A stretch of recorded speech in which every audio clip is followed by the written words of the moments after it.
വിശ്വാസികളുടെ ദൈവീകരണത്തിലേക്ക് കൃപയാലുള്ള വളർച്ചയെ സഹായിക്കുന്ന 4 കാര്യങ്ങൾക്ക് വേണ്ടി എഫേസ്യ ലേഖനം 3-ാം അധ്യായം 16-17 തിരുവചനങ്ങളിൽ കൂടി പൗലോസ് അപ്പോസ്തലൻ പ്രാർത്ഥിക്കുന്നു. ഇതിലെ പ്രാർത്ഥനകൾ ലേഖനത്തിലെ ആദ്യ 3 അധ്യായങ്ങളും അവസാന 3 അധ്യായങ്ങൾക്കും ഇടയിലുള്ള ഒരു പാലമായി വർത്തിക്കുന്നു.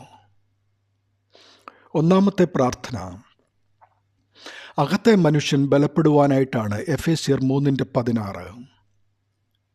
2. വിശ്വാസത്താൽ ക്രിസ്തു ഹൃദയങ്ങളിൽ വസിക്കുവാനായിട്ടാണ്. എഫേസ്യർ 3:17. മൂന്നാമത്തെ പ്രാർത്ഥന സ്നേഹത്തിൽ വേരൂന്നി അടിസ്ഥാനപ്പെടുവാനാണ്. എഫേസ്യർ 3:17. 4. ശ്രേഷ്ഠ ജ്ഞാനത്തിനു വേണ്ടിയുമാണ്. എഫേസ്യർ 3:19. എഫേസ്യർ 3:16 അകത്തെ മനുഷ്യനെ ബലപ്പെടുത്തുവാനുള്ള ഒന്നാമത്തെ പ്രാർത്ഥനയിലെ അകത്തെ മനുഷ്യൻ എന്നത് ഒരു വ്യക്തിയുടെ ഭൗതിക ശരീരത്തിനപ്പുറമുള്ള ദൈവവുമായി ബന്ധപ്പെടുന്ന ആത്മാവിനെയും മനസ്സുൾപ്പെടെയുള്ള ദേഹിയെയും സൂചിപ്പിക്കുന്നു. ബുദ്ധി, ഓർമ്മ, വികാരം, ഇച്ഛാശക്തി, തീരുമാനശക്തി ഇവയുടെ സമ്മേളിത കേന്ദ്രം കൂടിയാണ് അകത്തെ മനുഷ്യൻ. ഒരു മനുഷ്യൻ്റെ ആത്മീക ജീവിതത്തിൻ്റെ അടിസ്ഥാനമാണ് അകത്തെ മനുഷ്യൻ.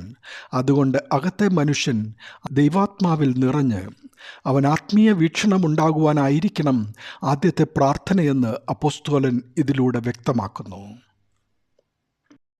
നീതീകരിക്കപ്പെട്ട ഒരു വിശ്വാസിയുടെ സഭയിലെ കൂദാശ ജീവിതത്തിലൂടെ അകത്തെ മനുഷ്യൻ്റെ രൂപാന്തരത്തിനായിട്ടുള്ള ഈ പ്രാർത്ഥന പരിശുദ്ധാത്മശക്തിയാൽ നമ്മുടെ ആത്മശരീര മനസ്സുകളുടെ ശുദ്ധീകരണത്തിനും ആത്മാവിൽ ബലപ്പെട്ട് തിന്മകളെ ഉപേക്ഷിച്ച് ദൈവീകരണത്തിൻ്റെ പ്രക്രിയയെ സഹായിക്കുന്ന വിശുദ്ധിയിലേക്ക് വളരുവാനുമാണ്.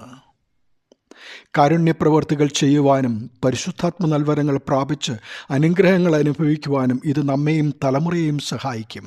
അതുകൊണ്ട് ആന്തരിക മനുഷ്യൻ്റെ പുതുക്കത്തിനും രൂപാന്തരത്തിനുമായി അനുദിനം പ്രാർത്ഥിക്കുക. വിലപ്പെട്ട ഫലം ലഭിക്കും. നാം ഒരു പുതിയ മനുഷ്യനായിത്തീരും. ദൈവനാമം മഹത്വപ്പെടട്ടെ. ആമീൻ.